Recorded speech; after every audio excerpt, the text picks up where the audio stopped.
Imagine descending into a dungeon where the walls seem to breathe, where shadows move of their own accord, and where every step could lead you deeper into madness. This is the world of Fear and Hunger, a game that doesn't just flirt with cosmic horror. It fully embraces it, dragging players into a nightmarish realm where sanity is as precious as life itself. In the vast landscape of video games, horror has always held a special place. From the early days of pixelated monsters to today's hyper-realistic gore, developers have constantly pushed the boundaries of what it means to be scared. But among this sea of frights, few titles have managed to capture the essence of true cosmic horror, quite like Fear and Hunger. But what exactly is cosmic horror, and how does this indie game tap into our deepest, most primal fears? To understand this, we need to delve into the mind of H.P. Lovecraft, the early 20th century author who popularized the genre. Lovecraft's stories weren't about ghosts or vampires, but about the terrifying vastness of the universe and humanity's insignificant place within it, about how human lives are ultimately less than meaningless in the face of forces that we cannot even begin to comprehend, let alone understand. Cosmic horror at its core deals with the fear of the unknown and the unknowable. It's not about jump scares or gratuitous gore, but about the creeping dread that comes from realizing just how small and powerless we are in the face of an indifferent, often hostile universe. It's the terror of encountering something so alien, so beyond our comprehension that our minds struggle to process it. This is where Fear and Hunger truly shines. Released in 2018 by Finnish developer Miro Havarinen, sorry if I butchered that, Fear and Hunger immediately set itself apart in the crowded horror game market. On the surface, it might just appear to be another dungeon crawler with RPG elements, but as players descend into its depths, they quickly realize that this is no ordinary game. The Dungeon of Fear and Hunger is a living, breathing entity, filled with horrors that defy explanation and challenge our very perception of reality. Reflected by the brutal and crushing difficulty of the title, death is not something that comes rarely in the confines of the dungeon that we find ourselves in, instead serving as the only constant in a writhing and twisting world that both the player and the characters inside the game struggle to understand. In this video, we're going to embark on a perilous journey into the twisted world of Fear and Hunger. We'll explore how this game masterfully uses elements of cosmic horror to create an experience that's not just frightening, but profoundly unsettling on a psychological level. From its eldritch entities that lurk in the shadows to its sanity-bending mechanics that blur the line between reality and madness, we'll uncover the Lovecraftian nightmare that permeates every aspect of this unique game. We'll examine how Fear and Hunger's narrative structure, with its fragmented lore and unreliable narrators, mirrors the chaotic and unknowable nature of cosmic horror. We'll delve into its innovative gameplay mechanics, where every decision can lead to grotesque body horror or mind-shattering revelations. We'll explore how the game's atmospheric sound design and minimalist visuals work together to create a sense of dread that lingers long after you've stopped playing. But this isn't just an analysis of a single game. Through the lens of Fear and Hunger, we'll also be exploring the broader impact of cosmic horror on the gaming medium. How do game developers translate the abstract terrors of Lovecraftian horror into interactive experiences? How does the active participation of the player enhance or change the impact of cosmic horror compared to literature or film? And what does the growing popularity of games like Fear and Hunger say about our collective psyche and the fears that plague our modern society? Whether you're a die-hard fan of the game, a horror enthusiast curious about the more esoteric corners of the genre, or simply someone interested in the psychological aspects of game design, this deep dive into Fear and Hunger promises to be an enlightening journey. We'll unravel the cosmic horrors that lurk within its code, examine the philosophical underpinnings of its design, and perhaps gain a new appreciation for the power of interactive media to evoke our deepest, most primal fears. But be warned, Once you stare into this abyss, the abyss stares back. The world of Fear and Hunger is not for the faint of heart. It's a place where sanity is fleeting, where the laws of reality bend and break, and where the line between player and character becomes unsettlingly blurred. As we embark on this analysis, we too may find ourselves changed, our perception of horror in gaming forever altered. But before we descend into the abyss, take a minute to consider liking and subscribing to the channel, if you enjoy at any point. Your support helps me continue creating in-depth analysis of games just like this. And don't forget to ring that notification bell to stay updated on future explorations of gaming's darkest corners. And you can also follow my socials. The links will be down below, alongside my Patreon if you want to financially support me, but obviously you don't have to. So steel your nerves, question your reality, and join me as we descend into the cosmic horrors of Fear and Hunger. It's time to explore the dungeon where Lovecraftian nightmares come alive, and where the true meaning of fear is waiting to be uncovered.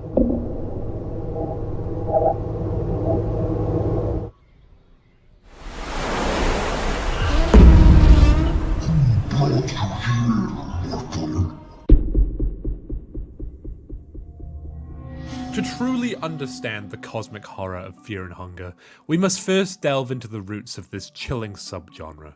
Our journey begins in the early 20th century with a reclusive writer from Providence, Rhode Island, Howard Phillips Lovecraft. But to fully appreciate Lovecraft's impact, we need to understand the context in which he was writing. The early 1900s was a time of rapid scientific advancement. Darwin's theory of evolution had shaken religious foundations. Einstein's theory of relativity was redefining our understanding of space and time, and astronomers revealing just how vast and ancient the universe truly was. In this era of shifting paradigms, Lovecraft saw not wonder, but terror. Lovecraft, though relatively unknown during his lifetime, posthumously became the defining voice of cosmic horror. His stories weren't about ghosts, vampires, or other traditional monsters. Instead, Lovecraft tapped into something far more terrifying: the vast, uncaring nature of the universe itself. In Lovecraft's works, humanity is but a tiny, insignificant speck in an incomprehensibly large and alien cosmos. His stories often feature protagonists who stumble upon knowledge or entities so beyond human understanding that the mere act of perceiving them drives people to madness. This is perhaps best exemplified in his most famous work, The Call of Cthulhu, where the mere existence of an ancient alien godlike entity is enough to send the world into chaos. But for those who don't fully understand how exactly cosmic horror functions, let's break down the key elements of Lovecraftian cosmic horror. First and foremost is the insignificance of humanity. In cosmic horror, humans are not the center of the universe. We're not even a footnote. This is a direct challenge to the human-centric view that had dominated Western thought for centuries. In stories like At the Mountains of Madness, Lovecraft reveals entire prehistoric civilizations that rose and fell long before humans ever walked the earth, emphasizing our cosmic insignificance. The monsters in cosmic horror are often ancient, powerful beings so alien that the human mind cannot comprehend them. These aren't just big, scary creatures, they're fundamentally incomprehensible, incompatible with the human brain, existing outside the realm of anything even remotely reasonable. The famous Cthulhu is described as having a shape only remotely resembling anything earthly, with features that can only be hinted at through contradictory and impossible descriptions. The pursuit of knowledge often leads to terrible discoveries that shatter one's worldview, at least in Lovecraftian media. This theme reflects the early 20th century's grappling with new scientific revelations.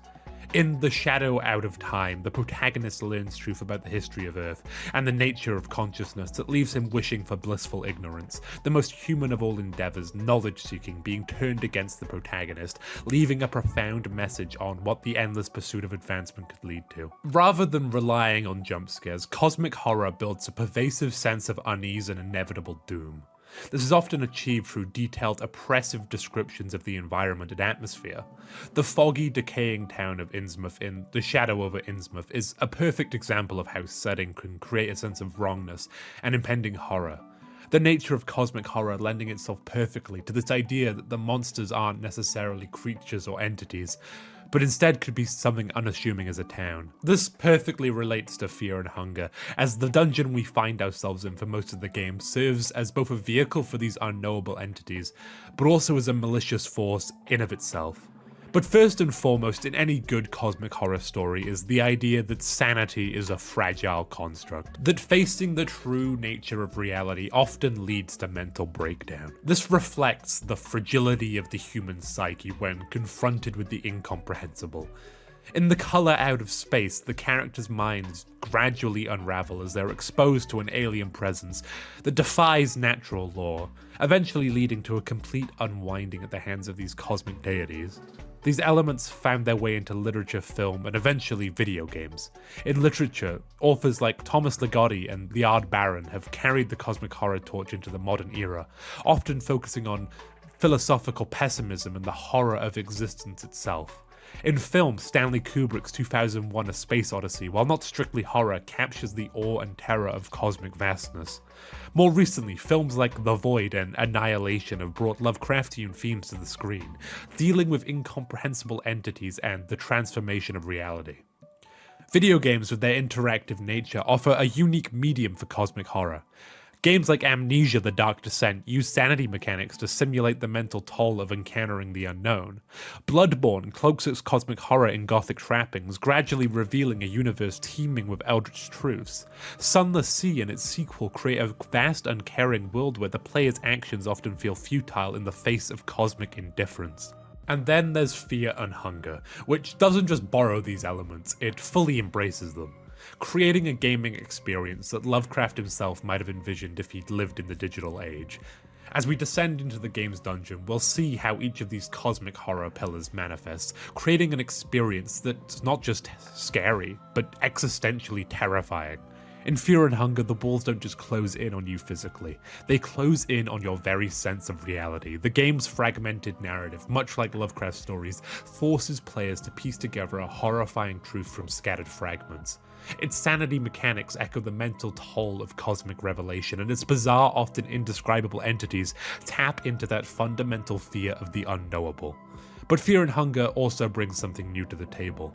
While Lovecraft's protagonists were often passive observers of horror, players in Fear and Hunger must actively engage with the terrifying unknown. This interactivity adds a new dimension to cosmic horror, forcing players to not just witness, but participate in the unraveling of reality. As we delve deeper into our analysis of Fear and Hunger, we'll explore how the game builds upon these foundations of cosmic horror.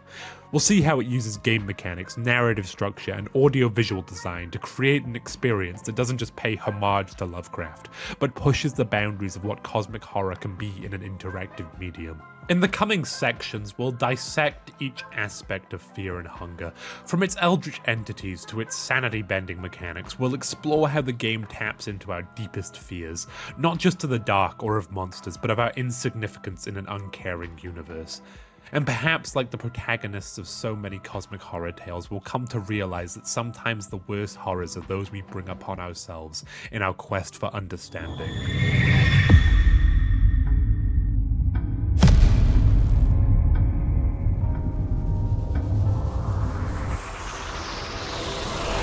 However, before we delve deeper into Fear and Hunger's cosmic horror elements, let's first establish the game's narrative framework. The story, like much of cosmic horror, is intentionally fragmented and obscure. However, understanding its basic structure is crucial to appreciating how the game weaves its themes of cosmic dread throughout the player's journey. At its core, Fear and Hunger is a descent into the unknown. The game presents multiple character perspectives, each with their own motivations, but all drawn inexorably into the depths of a mysterious and malevolent dungeon. As we explore the narrative, pay attention to how the game uses its story structure to reinforce feelings of disorientation, dread, and cosmic insignificance. To begin, the primary goal of Fear and Hunger, at least initially, is finding a man known as Lagard, a man of prophecy and myth, rumored to be able to ascend to the same heights as Olmer, the only known ascended god in the world of Fear and Hunger, the only deity that possesses power to rival that of the old gods, all of those that we will dive into later on, and as such his life possesses immense power. But alas, Lagard has found himself entombed in the halls of the dungeon of Fear and Hunger, and it is this initial quest that kickstarts our journey, no matter who we decide to play as. Although the 4 playable characters all have wildly different motivations for attempting to find Legard. Deas, the knight, seeks out Legard out of a sense of duty and loyalty after serving as a warrior for him, whereas the outlander, Ragnarvalda, seeks to find Legard and exact revenge upon him for destroying his village and stealing a key relic of his people. The other 2 playable characters, Enki the Dark Priest and Kahara the Mercenary, both seeking for less existential reasons. Kahara for mere monetary gain, as he needs the money to help raise his child, and Enki out of mere fascination about the prophecies surrounding the man. But regardless of the reason, all 4 of our characters descend into the depths of the dungeon in search of him, and depending on the speed of the player, he can either be found dead or alive, claimed by the vicious nature of the dungeon itself. Carrying on deeper into the depths, passing unknowable horrors, dwellers of the dungeon, and profane rituals and maddened cultists, we soon come to the halls of the great city of Mahabra, a city once inhabited by the old gods, now taken over inhabited by a set of new deities known as the new gods, humans that have ascended to godhood through sitting on the throne of the king. In these hallowed halls is where we learn that Ulmer, the ascended god, is dead, at least in some manner. His influence has been severely reduced, but he does still answer prayers, so there is still clearly some dying embers left of his powers, much akin to the old gods that have long since abandoned the world of fear or hunger, likewise leaving mere traces of their once all-eclipsing power.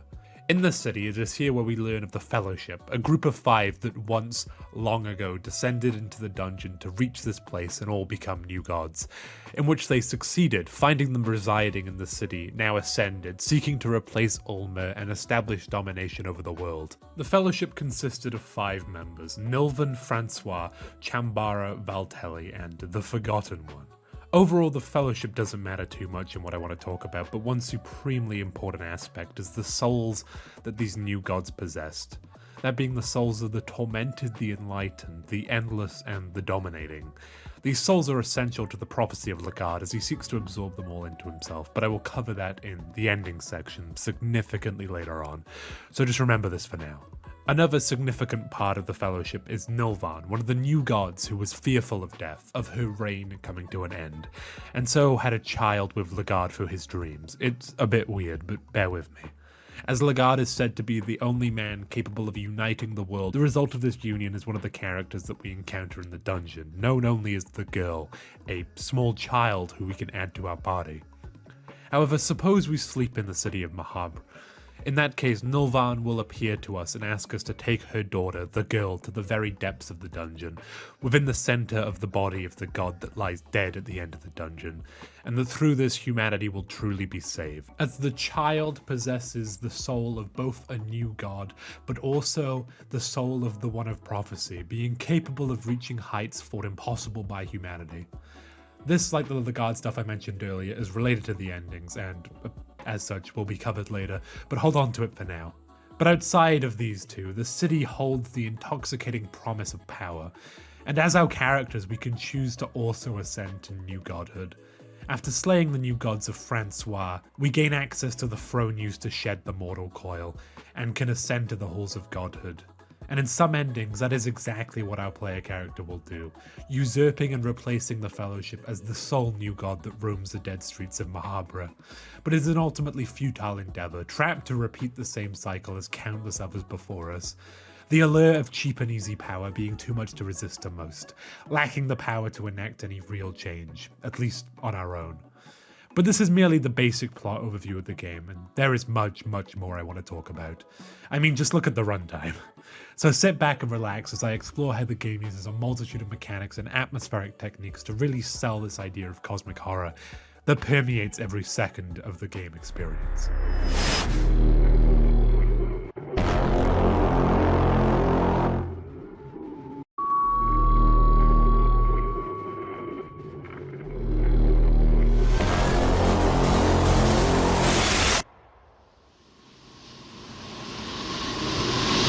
As we descend deeper into the nightmarish world of Fear and Hunger, we encounter one of the game's most striking features, its gallery of eldritch horrors. These entities are not your typical video game monsters. They are abominations that defy comprehension, embodiments of cosmic terror that challenge our very understanding of reality.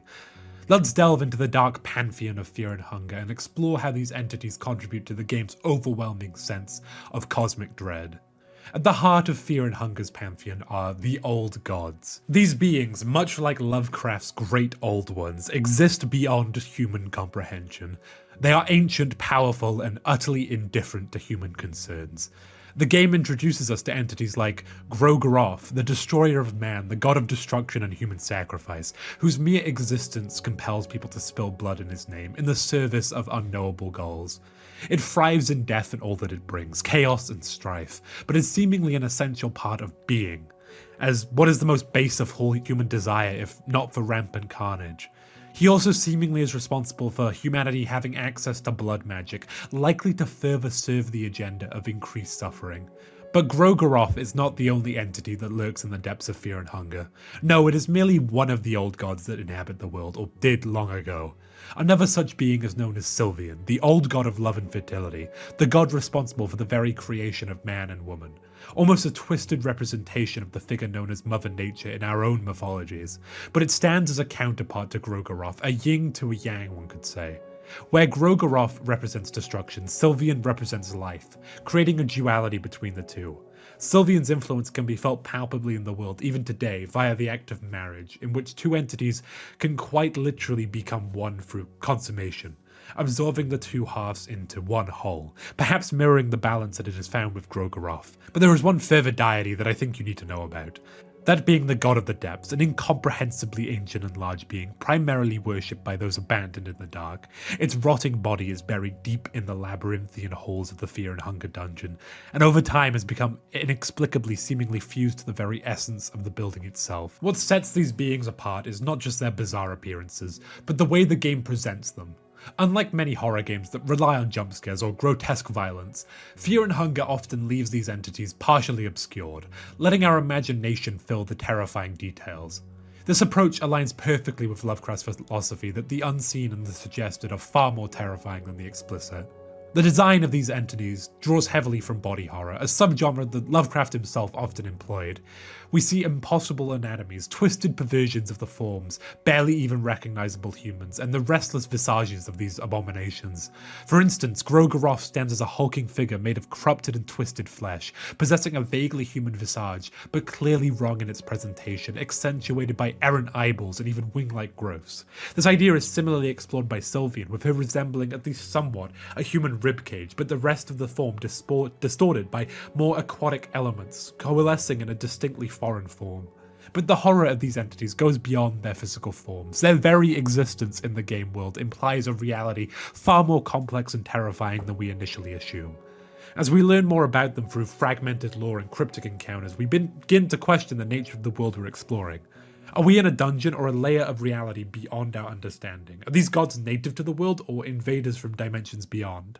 The game's approach to revealing information about these entities is masterful in its restraint. Instead of lengthy expositions, we get glimpses of their nature through environmental storytelling, cryptic dialogues, and rare paradigm-shifting encounters. This piecemeal approach to lore mirrors the way Lovecraft often structured his stories, with protagonists gradually uncovering horrifying truths about the world. The impact of these eldritch entities on the game's narrative cannot be understated. They are not merely obstacles to overcome or enemies to defeat. Instead, they are fundamental to the story, driving the plot forward and shaping the player's character's actions, mirroring humanity's eternal quest for knowledge, even when that knowledge might be better left undiscovered. Encounters with these beings often leads to moments of revelations that shatter the player's character's understanding of reality. These encounters are not just frightening, they're paradigm shifting. They force both the character and the player to confront the limitations of human perception and the possibility of realities beyond our understanding. For instance, we never see the god of the depths. Instead, we feel its pressure and presence through the very environment itself, twisting and curling around our perceptions and our very sanity itself. Moreover, the presence of these entities creates a pervasive atmosphere of dread. Even when they're not directly present, the knowledge of their existence colors every interaction and decision in the game. The player is left constantly questioning what's real and what's not, mirroring the psychological state of the characters. This persistent uncertainty is a hallmark of cosmic horror, where the terror comes not just from what we see, but from the implications of what we've seen. The game also explores the concept of worship and the relationship between these entities and human cultists. We encounter followers of various old gods, each twisted in their own way by their allegiance. The bunny masks that follow Sylvian, and the cannibals that seem to be worshipping Grogaroth, and even the tentacle-like monsters that seem to follow the mysterious moon god Rare. This adds another layer of horror, showing how the mere knowledge of these beings can corrupt and transform humans, not only at a physical level, but also at a moral level. It raises unsettling questions about faith, power, and the price of forbidden knowledge. In true cosmic horror fashion, Fear and Hunger doesn't always provide clear answers about these entities. Much is left to interpretation, with the game providing just enough information to fuel speculation and dread. This approach represents the core tenet of cosmic horror. That true terror lies not in what we know, but in what we don't, and perhaps cannot know. The game's multiple endings, each involving different old gods or cosmic revelations, further emphasizes the vastness and incomprehensibility of the game's universe. No single playthrough can reveal the full truth, if such a thing even exists. The design choice brilliantly captures the cosmic horror concept that full understanding is impossible, and that each discovery only reveals how little we truly know. Fear and Hunger also subverts traditional video game tropes in its treatment of these entities. In most games, encountering a godlike being would be a climactic moment, often leading to an epic boss battle. But in Fear and Hunger, such encounters are often anticlimactic in the traditional sense, but deeply impactful in a psychological way. The game understands that in true cosmic horror, there is no defeating the undefeatable. There is only survival, adaptation, or complete and utter madness. The influence of these eldritch entities extends to the game's mechanics as well. The Sanity system, which we'll explore in more depth later, is intrinsically tied to the presence and influence of these beings. Prolonged exposure to their reality warping influence degrades the character's mental state, manifesting in both psychological and physiological changes. This mechanic brilliantly translates the cosmic horror trope of sanity blasting revelations into an interactive game system. As we continue our journey through Fear and Hunger, we'll see how these eldritch entities interact with other elements of the game, from its sanity mechanics to its themes of transformation and forbidden knowledge. The old gods are not just part of the game's settings, they are the twisted heart of its narrative, the source of its most profound horrors, and the lens through which the game explores complex themes of reality, perception, and the human condition. In crafting these entities, Fear and Hunger creates an experience that lingers in the mind long after the game is over. It challenges our perceptions, leaves us with a newfound appreciation for the terror of the unknown, and ultimately asks us to confront the possibility that in a vast, uncaring universe, humanity's cherished beliefs and perceptions might be nothing more than comforting illusions, easily shattered by the merest glimpse of a truth too vast and terrible to comprehend.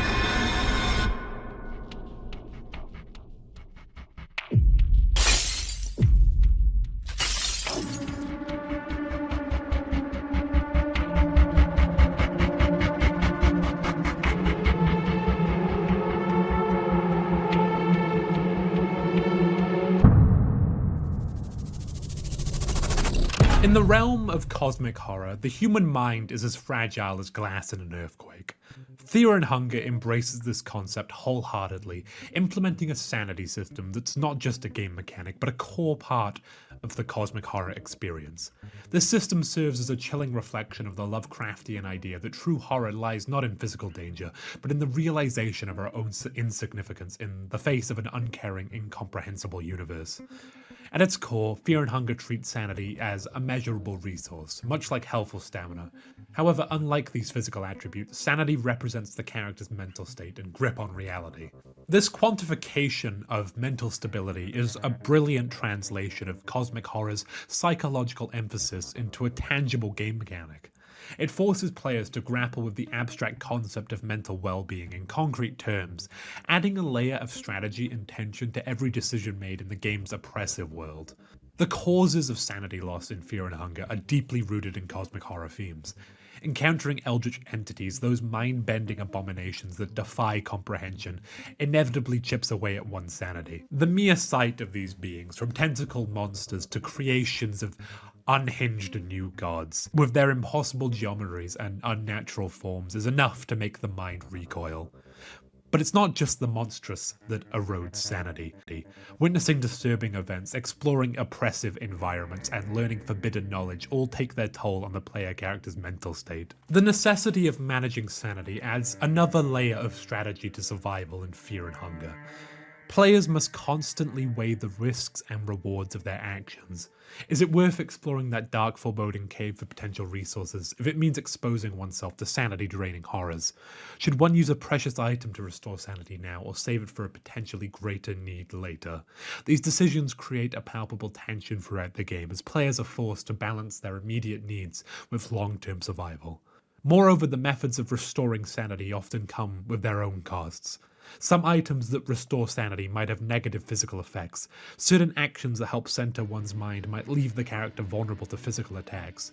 This creates a constant push and pull between maintaining bodily health and preserving one's grip on reality, mirroring the cosmic horror theme that there are no easy solutions when facing the unknown. This is perfectly demonstrated in the Catacombs of Mahabra when you meet the Lady of Moon, who offers you to cure you of all your ailments for one simple price: a child that you carry with you. The game forcing you into a position where you might need these heals to continue on, to actually finish your journey.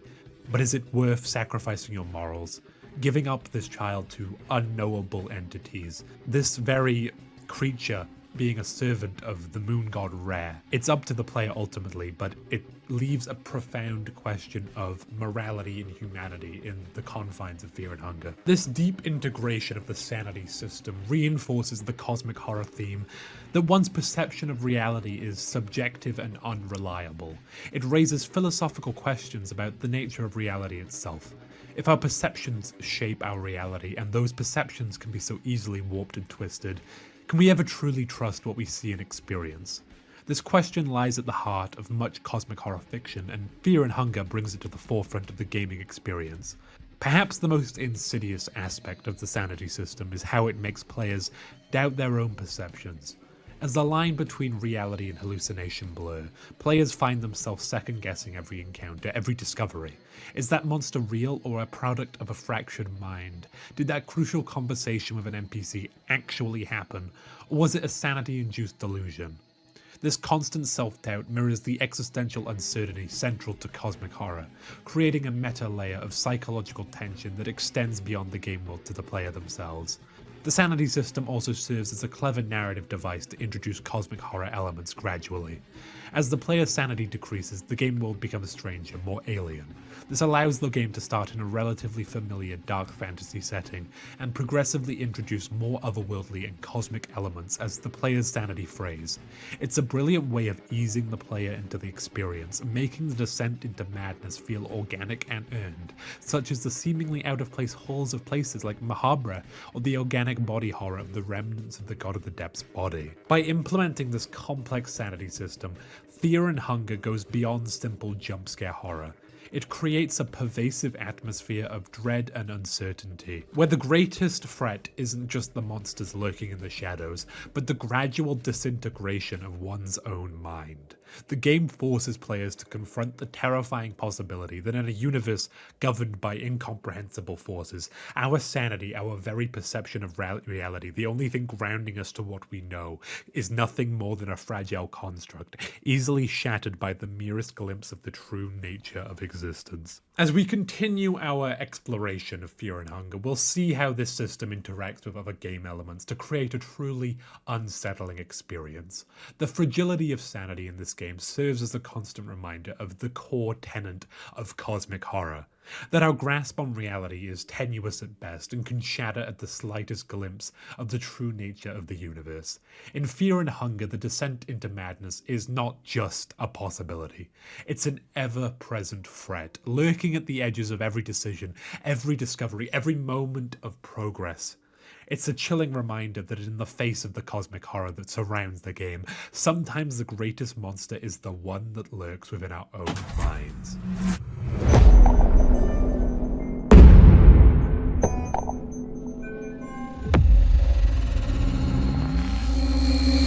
In the twisted realms of fear and hunger, the human body is not a sacred temple, but a vulnerable target for cosmic horrors.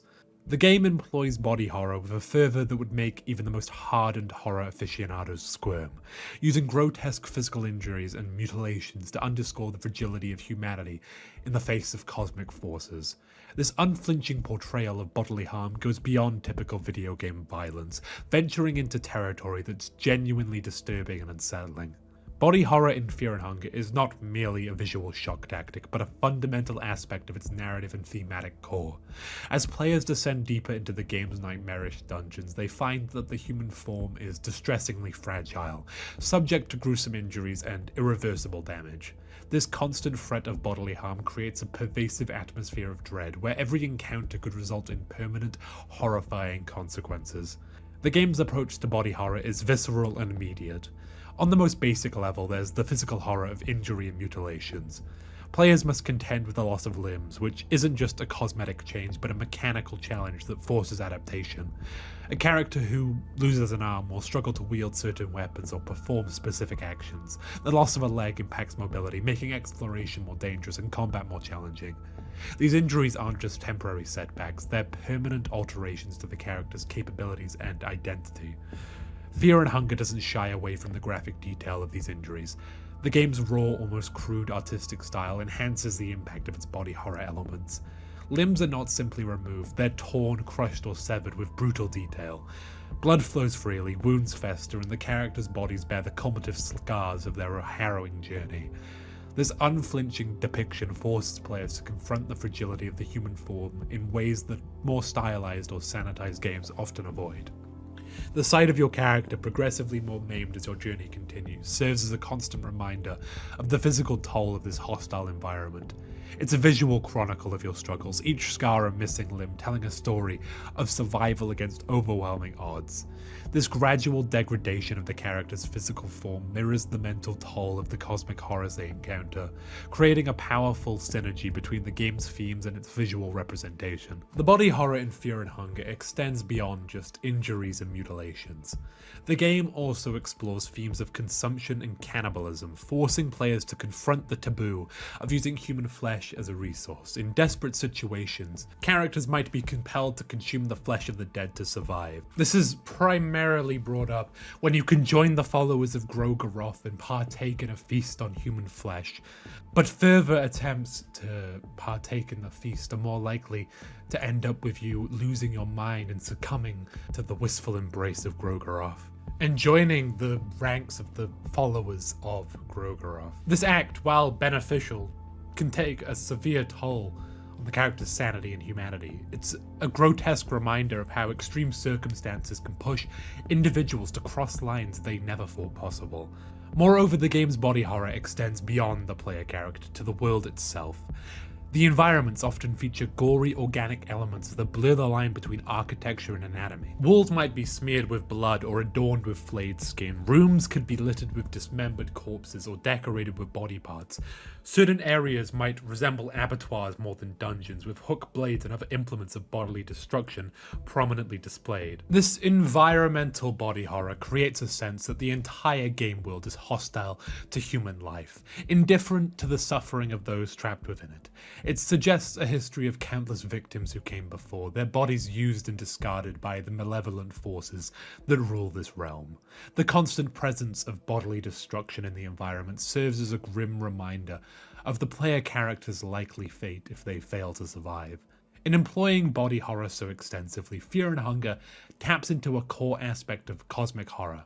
The idea that humanity is fragile and vulnerable in the face of vast cosmic forces. Our bodies, which we consider strong and resilient, become distressingly breakable when exposed to the horrors of this world. This physical vulnerability serves as a visceral representation of the mental and spiritual vulnerability that cosmic horror often explores. The game's body horror also serves as a metaphor for the corrupting influence of cosmic knowledge.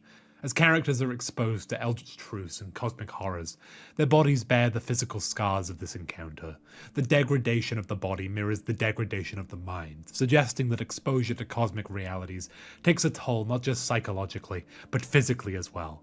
perfectly demonstrated through the new god, the Tormented One, whose flayed visage showcases the cost that the pursuit of power can have. Despite possessing unimaginable strength, the cost of pain and disfigurement must be paid. The injuries and mutilations in Fear and Hunger also serve a narrative purpose, charting the character's journey from whole to broken. Each wound, each lost limb is a step further from their initial state, and deeper into the realm of the survivor.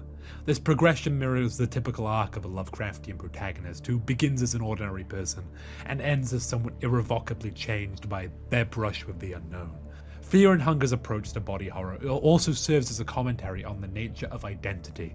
As characters lose part of themselves, quite literally, players are forced to consider what truly defines a person. Is it our physical form, our memories, our actions? When so much of the body can be lost or altered, what remains that makes us who we are? These philosophical questions add depth to the game's horror, elevating it beyond mere shock value. This idea is perfectly encapsulated in the game's presentation of the idea of marriage, corrupted by the old god Sylvian. In Fear and Hunger, marriage is not simply a symbolic gesture. Instead, it is a literal merging of two entities into one whole, disregarding the identity of the two that are coalescing, and becoming something new, something more powerful, but something that lacks the identity that came beforehand. This body horror perfectly encapsulates the influence that the old gods still hold over the lands of Fear and Hunger, as even though, as we learn later, they have departed this land, rituals and prayers and magics that they have left behind still profoundly change and influence the landscapes. In this way, Fear and Hunger uses body horror not just to disgust or to shock, but to reinforce its central themes. The vulnerability of flesh becomes a stand-in for the vulnerability of the human psyche. The horrors of physical mutilation reflects the horror of mental trauma as one's understanding of the universe expands to encompassing mind-shattering truths. The injuries and mutilations serve as a visceral, unforgettable representation of the game's cosmic horror, a constant reminder that in this world, nothing is safe, nothing is certain, and humanity itself is as fragile and vulnerable as the flesh that contains it.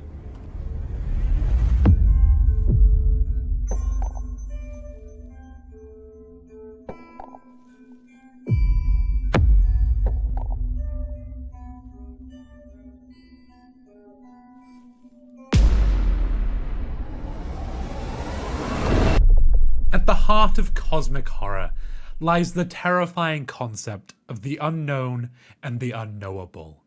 Fear and Hunger embraces this principle with a fervor that would make H.P. Lovecraft himself proud, weaving a tapestry of mystery and incomprehensibility that permeates every aspect of the game. This commitment to the unknowable is not merely a stylistic choice, but a fundamental pillar of the game's design, informing everything from its narrative structure to its gameplay mechanics. From the moment players begin their descent into the game's nightmarish dungeons, they are confronted with a world that defies easy understanding. The game's narrative is intentionally fragmented and obscured, doled out in cryptic snippets of lore, half-heard whispers, and disturbing visions. The closest thing we get to a consistent narrative thread is the exposition given to us at the start and our journey to find Lagarde. This approach to storytelling mirrors the cosmic horror tradition of protagonists grappling with realities beyond their comprehensions, and it serves multiple purposes within the game. Firstly, it creates a sense of disorientation and unease. Players, like their characters, are thrust into a world they don't truly understand, forced to piece together meaning from disparate and often contradictory information. Secondly, it encourages active engagement with the game's lore. Players must become investigators, piecing together the puzzle of the game's world from fragments of information. This active participation in unraveling the mystery deepens the player's investment in the game world, making the horrors they uncover all the more impactful. The very nature of the game's setting is shrouded in mystery. What is this dungeon? Why does it exist? Who created it? These fundamental questions are never fully answered, leaving players in a constant state of uncertainty. The deeper you delve into the game, the more these mysteries compound, creating a sense that true understanding is always just out of reach. The closest we get to any answers to the source of the old gods, for example, and any sort of answers is through what we can gather about the Green Hue, a place that is described as beyond time and is claimed to have been where the old gods came from initially, and eventually returned to. What this green hue actually is of course unknowable, but I think it is safe to say that it is some form of primordial soup that birthed these entities through methods and reasons lost to time, with any information we can glean about it coming from scattered conversations in the servants of the old god themselves, like Lady of Moon, who ascends from the green hue itself to offer us the deal for the child that I talked about earlier. This approach to world building is one of suggestion rather than exposition. Instead of presenting players with a clear cosmology or explanation for the horrors they encounter, Fear and Hunger offers tantalizing hints and contradictory information. This creates a sense that the true nature of reality in this world is fluid, unknowable, and perhaps even incomprehensible to the human mind. It suggests a universe where human understanding is not just limited, but fundamentally incapable of grasping the true nature of reality. This is a core tenet of cosmic horror, and one that we have seen time and time again already. The idea that the universe is not only indifferent to humanity, but operates on principles that our minds cannot begin to fathom, not meant for the mere confines of a mortal brain. This idea is perfectly encapsulated, in my opinion, by the ideas presented by the new gods in the city of Mahabra, a place that allows normal humans to ascend to the honors of godhood, to become one of these new gods. The city was taken over by these new gods after the initial departure of the old gods, after they left behind mere embers of their once monolithic power, and where Ulmer, the first ascended god, whose power could somewhat come close to the power possessed by the old ones, resided until his eventual death. But it is not Ulmer that I think encapsulates this unknowable atmosphere, although he does pose significant questions.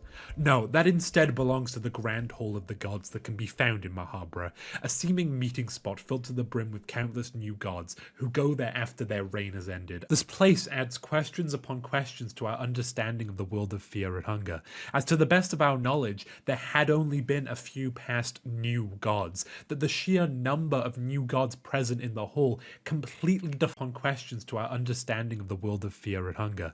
As to the best of our knowledge, there had only been a few past new gods, that the sheer number of new gods present in the hall completely defies what we have come to know about the city of Mahabra and the cosmology as a whole. And overall, it just shows how unknowable and how alien the entire cosmology and lore of the game is. That no matter what we think we understand, there is no way of us fully grasping the full situation of what is going on here.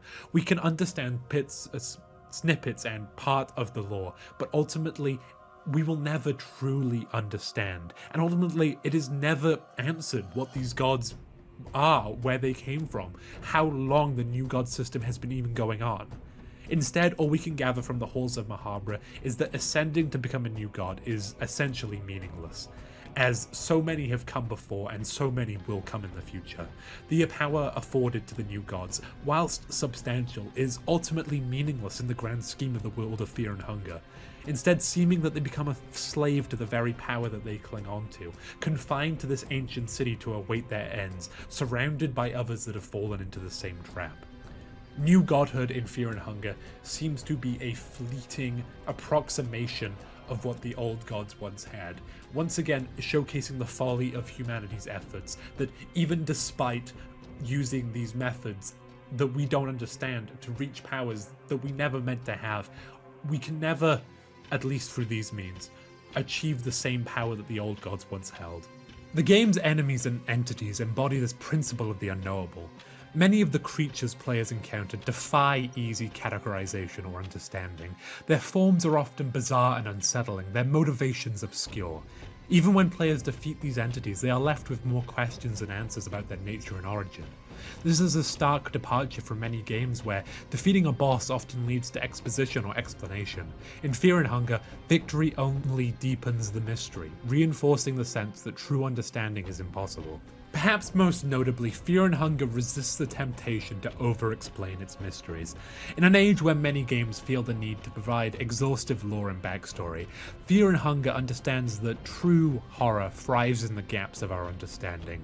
It recognizes that the moment the unknown becomes known, it loses its power to terrify. The resistance to explanation extends to the game's mechanics as well. Many of the game's systems are not fully explained to the player, requiring experimentation and exploration to understand. This mechanical obscurity mirrors the narrative obscurity, creating a holistic experience of uncertainty and discovery. Fear and Hunger's approach to the unknown and unknowable also serves as a commentary on the nature of knowledge itself. In many games, knowledge is power. The more a player knows about the game world and its system, the more control they have. Fear and Hunger subverts this expectation. Here, knowledge is often a source of horror rather than comfort. The more players uncover about the game's world, the more they realize how little they truly understand, and how powerless they are in the face of cosmic forces. This treatment of knowledge mirrors real-world philosophical and scientific quandaries. Just as advancement in physics have revealed how little we understand about the fundamental nature of the universe, the revelations in Fear and Hunger serve to highlight the limit of human comprehension. It suggests that there might be truths about reality that our minds are simply not equipped to process. The game's use of randomization in its level design and events also contributes to the sense of the unknowable. No two playthroughs are exactly alike, with the layout of the dungeon and the encounters within it changing each time.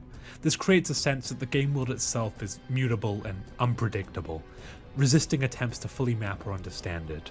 By embracing the unknown and unknowable, Fear and Hunger creates a deeply unsettling experience that lingers in the mind long after the game is over. It reminds us that in a vast and indifferent universe, there are some truths that the human mind was never meant to comprehend, and perhaps it suggests that incomprehension is our only defense against the madness that lies at the heart of cosmic reality. In doing so, Fear and Hunger taps into a fundamental human fear, not just of the dark or of monsters, but of our own insignificance and inability to fully comprehend the world around us. It suggests that our understanding of reality is but a comforting illusion, easily shattered by glimpses of a truth too vast and terrible to comprehend. Ultimately, the game's treatment of the unknown and unknowable serves as a powerful reminder of the core tenets of cosmic horror. It suggests a universe that is not only indifferent to human concerns, but fundamentally alien to human understanding. In the world of Fear and Hunger, knowledge is not a ladder to enlightenment, but a trapdoor to terror. And in this, it captures the essence of cosmic horror more effectively than perhaps any other game to date.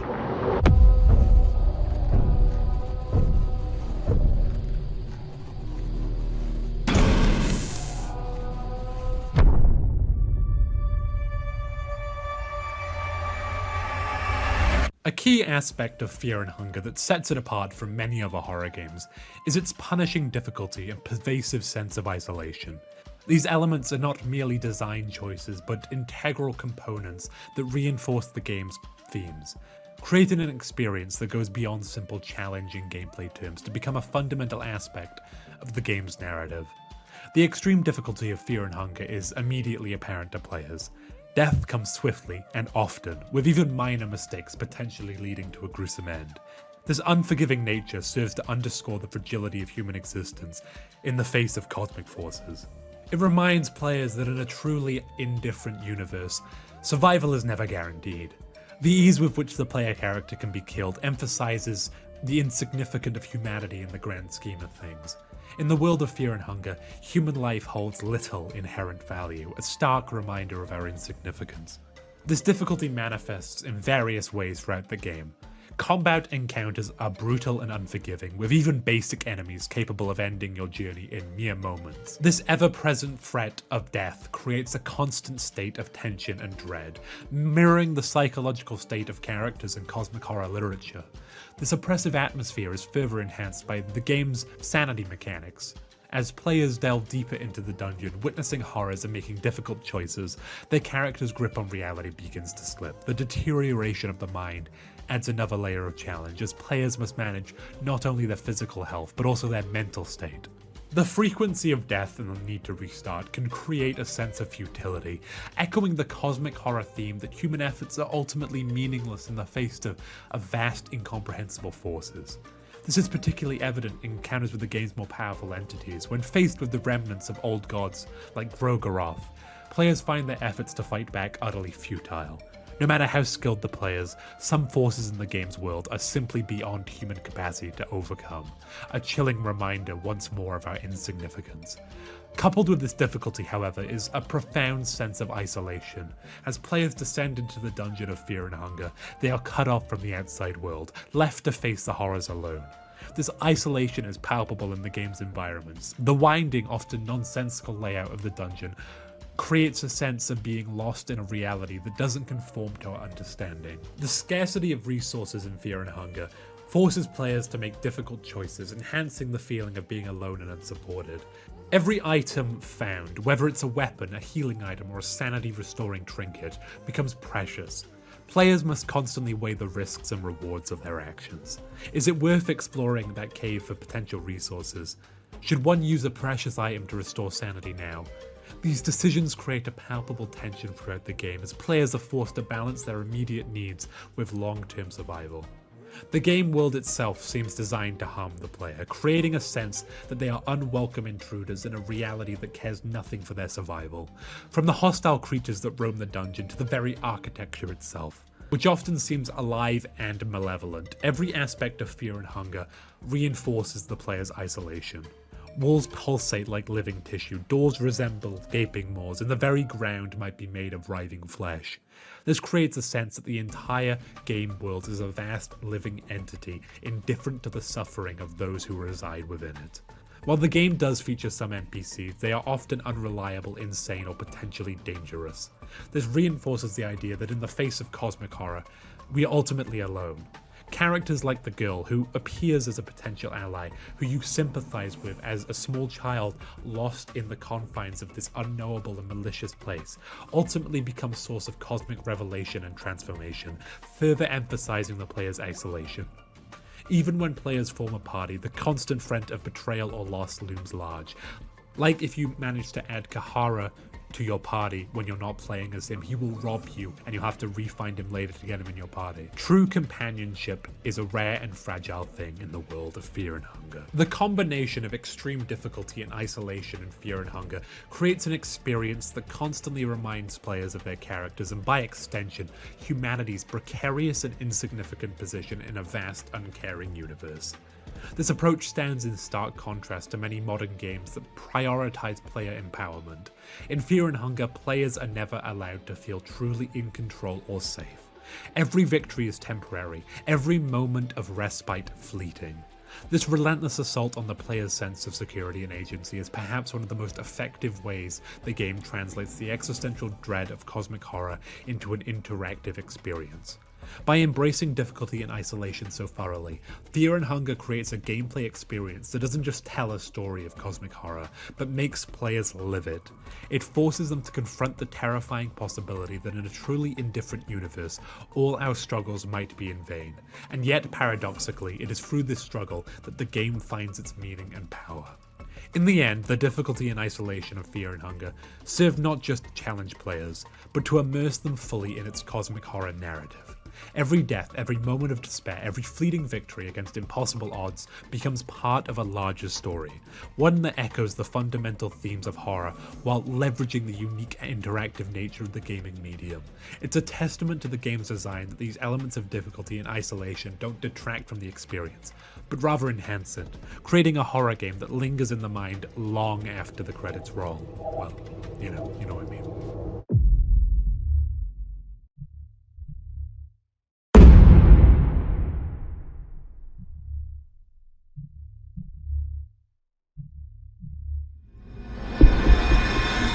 In the realm of cosmic horror, atmosphere is paramount.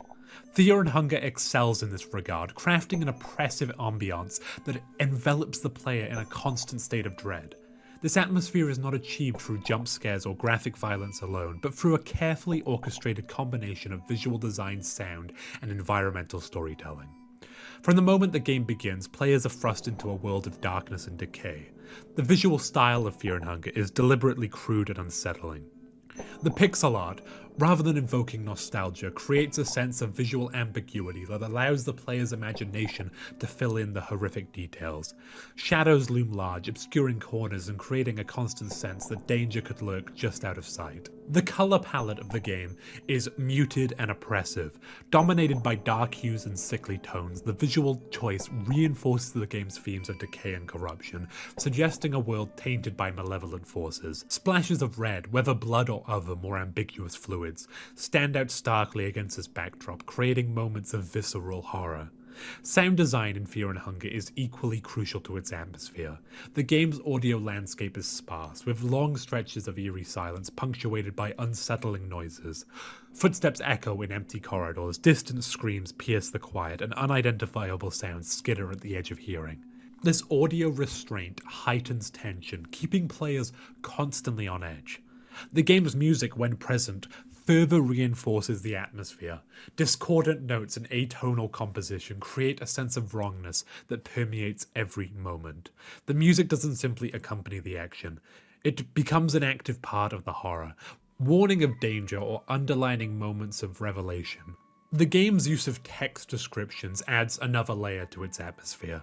These descriptions, often vivid and disturbing, forces players to engage their imagination, conjuring images that are often more terrifying than anything that could be visually depicted. This interplay between what is shown and what is merely suggested is a hallmark of effective horror, and is used to accentuate moments of complete and utter unknowable horrors, specifically when interacting with these old gods, when learning knowledge that no human should ever be subject to. The only source of information that we can derive from these experiences coming from these textual analyses. And even then, we still don't possess enough information to truly understand anything. But another key part of making the atmosphere comes from the use of the occult. In the dark corridors of Fear and Hunger, the occult is not just window dressing. It is a fundamental aspect of the game's world and mechanics. The pursuit of forbidden knowledge serves as both a temptation and a threat, embodying the classic cosmic horror theme that some truths are just too terrible for the human mind to bear without shattering. From the outset, Fear and Hunger immerses players in a world steeped in occult imagery.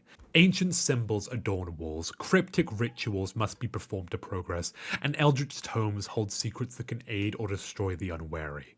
This pervasive occult atmosphere creates a sense that the game is constantly treading on forbidden ground, adding to the overall tension of the game. The game's approach to magic and rituals is also particularly noteworthy. Unlike many fantasy games where magic is a neutral tool, in Fear and Hunger, it's a double-edged sword. Rituals often require grisly components or painful sacrifices, reinforcing the idea that power always comes at a cost. Players might find themselves forced to choose between performing a horrific ritual or facing certain death. A dilemma that embodies the moral ambiguity often found in cosmic horror. This is perfectly exemplified by blood magic, magic afforded to humanity by the remaining powers of Grogaroth that allow you to inflict pain and hurt upon your enemies at the cost of your own sanity. Fear and Hunger also explores the idea of cults and secret societies, another staple of cosmic horror. Players may encounter groups dedicated to the worship of eldritch entities, their practice as terrifying as the beings they revere. These cults serve not just as enemies, but as a dark reflection of humanity's attempts to comprehend and control or be led by forces beyond their mere understanding. By intertwining occult elements and forbidden knowledge so deeply with its narrative and gameplay, Fear and Hunger creates a uniquely oppressive and tempting atmosphere. It constantly dangles the promise of power and understanding before the player, while simultaneously warning of the terrible price such knowledge demands. In doing so, it captures the essence of cosmic horror's approach to the occult, a reminder that in a universe of incomprehensible forces, humanity's attempts to grasp powers are often futile and self-destructive.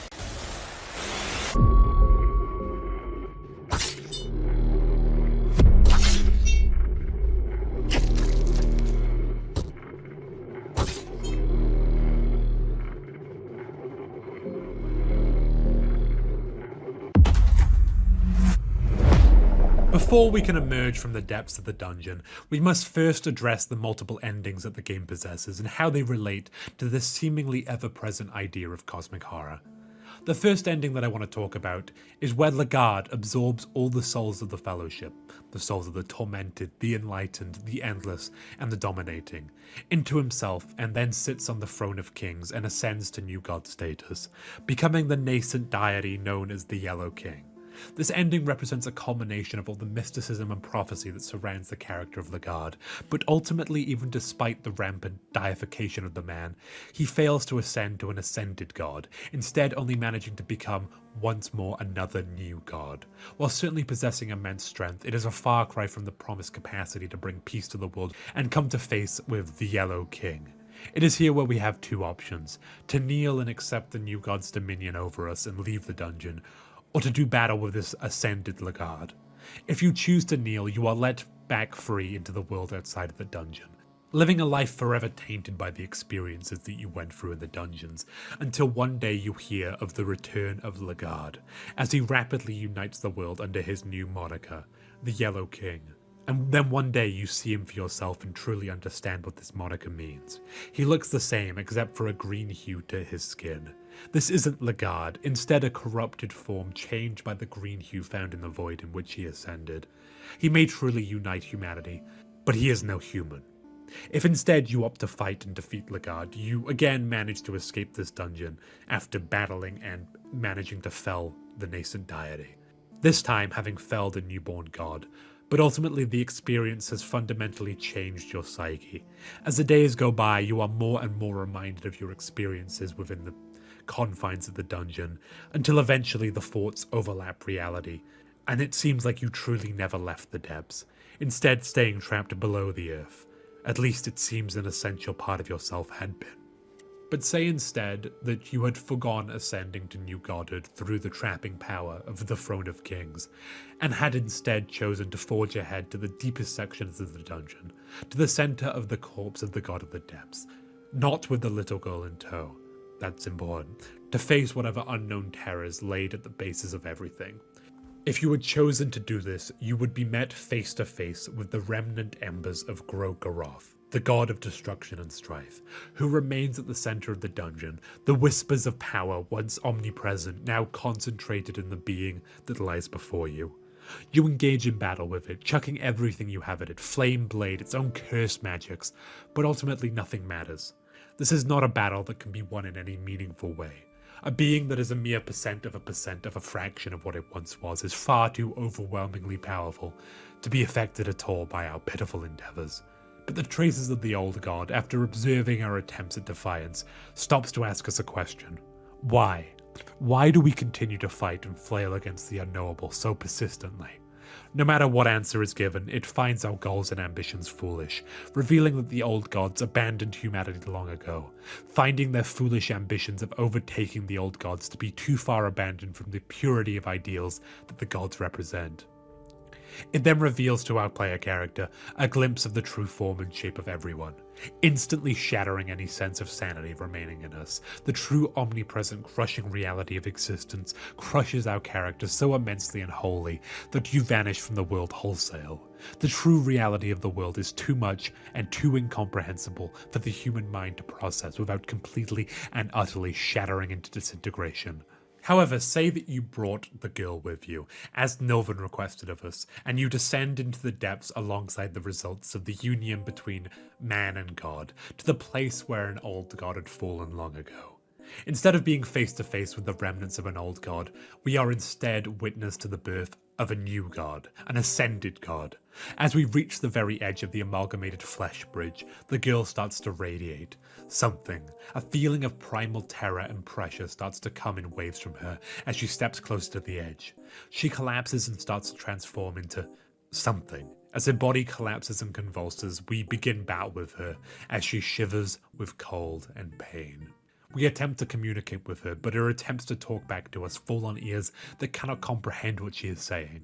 Suddenly, the convulsions stop as she transitions into another form, the god of fear and hunger. We attempt to attack it, but much like the traces of Grogaroth, our efforts are ultimately meaningless as she transitions further and further, getting even more distorted and away from anything remotely human.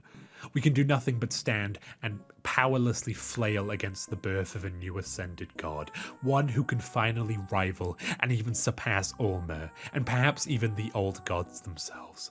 The battle ends with the girl completely transformed, resembling something like a scarecrow but immensely more incomprehensible, as we are forced to a crawl, bleeding and dying. We are transported to the very bottom of the depths.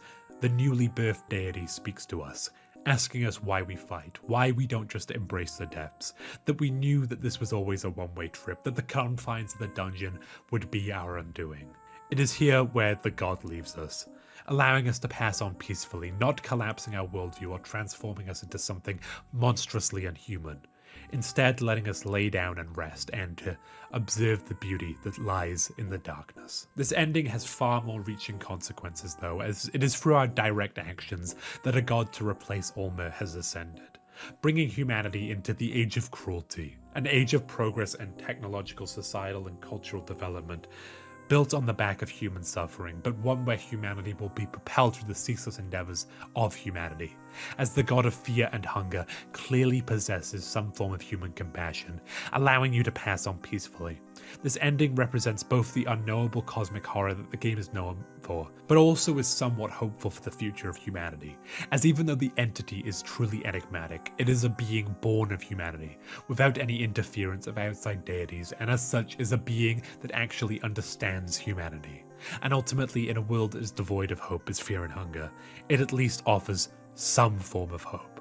The multiple endings of Fear and Hunger all serve as powerful culminations of the game's cosmic themes, each offering a different perspective on humanity's place in an indifferent, often hostile universe. These conclusions not only wrap up the player's journey, but also deepen the game's philosophical implications. When Lagarde absorbs the soul of the Fellowship and becomes a Yellow King, we witness a twisted version of human ambition. This ending subverts the typical hero's journey, showing that even when a human ascends to godhood, they remain fundamentally changed and alien. The green hue of his skin in the epilogue suggests corruption, hinting that true comprehension inevitably leads to a loss of humanity. This transformation raises profound questions about the nature of power and transcendence in a cosmic horror context. Is unity under the Yellow King truly preferable to the chaotic world that existed before? The ambiguity here reflects Lovecraft's notion that ultimate knowledge may be more curse than blessing. Choosing to fight Lagarde after his ascension leads to a Pyrrhic victory at best. The player's character's gradual descent into madness following this encounter underscores a central tenet of cosmic horror, that even triumph against eldritch forces comes at a terrible mental cost. This ending suggests that once exposed to cosmic truths, one can never truly return to normal life. The veil of reality, once lifted, cannot be lowered again. The encounter with the remnants of Grogaroth represents perhaps the purest distillation of cosmic horror in the game. The utter futility of fighting against even a fraction of an old god's power emphasizes humanity's insignificance. Grogaroth's question, "Why do you persist?" cuts to the heart of cosmic horror philosophy. It challenges the very notion of human agency and purpose in a world governed by incomprehensible forces. The revelation that shatters the player's character's sanity serves as a metaphor for the human's mind's inability to comprehend true cosmic reality. This ending suggests that, like the entire game has been trying to tell us, that there are truths in the universe so profound and terrible that merely glimpsing them is enough to unmake a person entirely. The ending involving the girl's transformation into the god of fear and hunger is perhaps the most complex blending of cosmic horror with a glimmer of hope. This ending subverts expectations by presenting a being of immense cosmic power that retains a shred of human compassion. The Age of Cruelty ushered in by this new god presents a morally ambiguous future. It suggests that progress and cosmic understanding necessarily come at a great cost, in this case human suffering. This reflects a core cosmic horror concept, that the universe operates on principles utterly alien to human morality or comfort. Yet the hint of retained humanity in this new god offers a unique twist on cosmic horror tropes. It posits that even in a universe of indifferent cosmic forces, the essence of humanity might still have some relevance or power. This doesn't negate the horror, but instead adds a layer of complexity to it. Across all endings, several key themes emerge, enriching the game's narrative. The price of knowledge is a consistent motif, with each ending showcasing how the pursuit of cosmic knowledge or power inevitably leads to profound, often horrifying changes. The various transformations and ascensions depicted reinforce the idea that reality is far more fluid and incomprehensible than we typically assume, highlighting the malleability of reality in the face of these cosmic forces. Whilst the endings often highlight human frailty in the face of cosmic powers, they also showcase humanity's persistent drive to understand and adapt even in the most alien circumstances.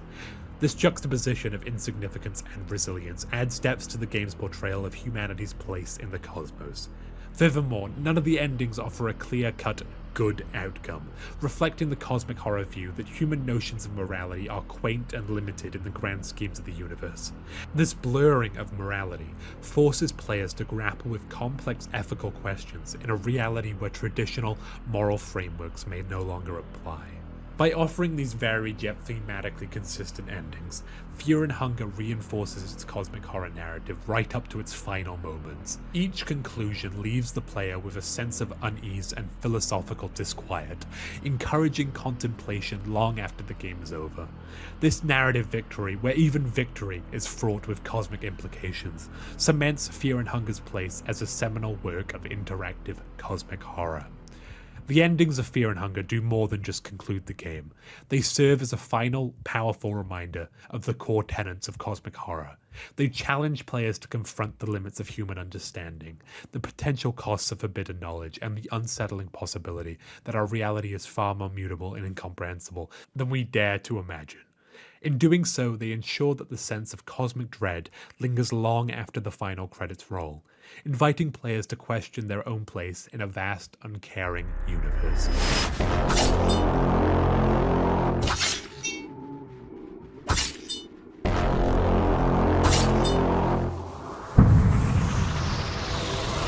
As we emerge from the dark, twisting corridors of Fear and Hunger, we find ourselves forever changed, much like the characters within the game. Through our exploration, we've uncovered how this indie title has pushed the boundaries of cosmic horror in gaming, creating an experience that is as philosophically challenging as it is terrifying. Fear and Hunger stands as a testament to the power of cosmic horror in interactive media. By weaving together elements of eldritch entities, sanity mechanics, and body horror, the game creates a holistic experience that captures the essence of Lovecraftian dread. It's a game that doesn't just present cosmic horror as a backdrop, but fully embraces it as a core part of its design philosophy. Crucially, it reinforces these themes through its punishing difficulty and pervasive sense of isolation, constantly reminding players of their vulnerability and insignificance in the face of cosmic forces. What sets Fear and Hunger apart is not just unflinching embrace of cosmic horror themes, but how it translates these concepts into gameplay mechanics. The Sanity system, for instance, isn't just a meter to manage, it's a constant reminder of the fragility of human perception in the face of incomprehensible truths. As players descend deeper into the game's nightmarish world, they're forced to grapple with the deterioration of their characters' minds, mirroring the psychological toll of confronting these horrors. The game's use of body horror serves as a visceral representation of the transformative nature of cosmic knowledge. By subjecting characters to gruesome physical changes, Fear and Hunger emphasizes the idea that encounters with the Eldritch leave permanent, often horrifying marks. This approach to body horror goes beyond simple shock value, instead serving as a powerful metaphor for the irreversible nature of cosmic revelation. The game's approach to narrative is equally commendable. Rather than spoon-feeding players a straightforward story, Fear and Hunger opts for a fragmented, often cryptic narrative style. This approach mirrors the cosmic horror tradition of protagonists grappling with incomplete information, forcing players to piece together the terrifying truth from scattered fragments of lore. Perhaps most importantly, Fear and Hunger understands that true cosmic horror lies not in what is shown, but what is suggested. By leaving much to the player's imagination and withholding complete explanations, the game taps into the fundamental fear of the unknown that lies at the heart of the genre.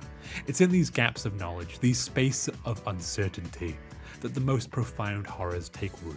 In the broader context of horror gaming, Fear and Hunger represents a significant evolution.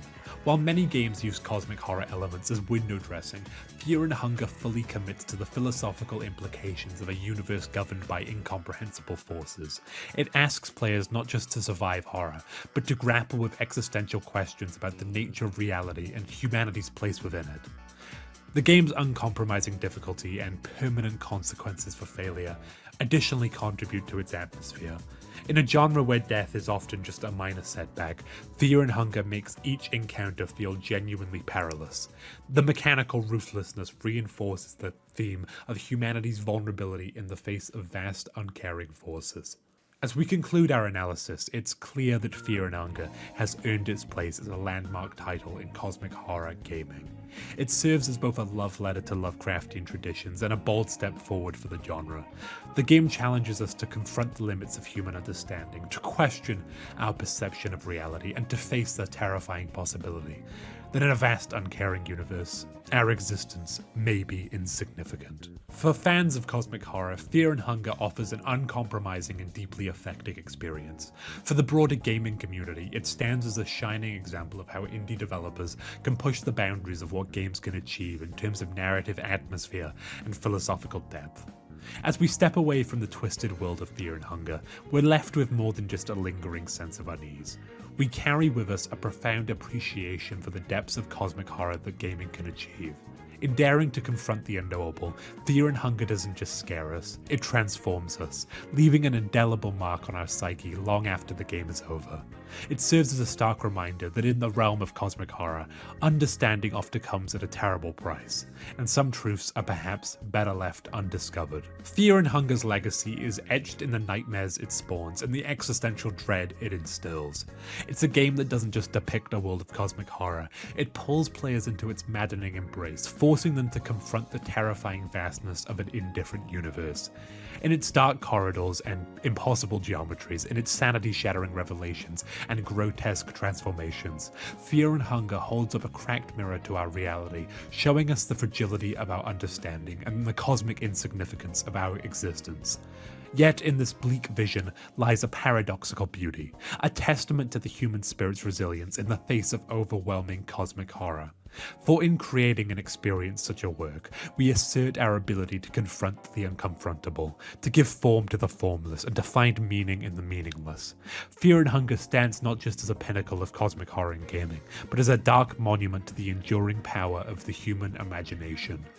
As we conclude our journey through this masterpiece of digital terror, we're left with a question that echoes through the void. In a universe of cosmic indifference, what could be more terrifying, or more human, than our unrelenting quest to understand it?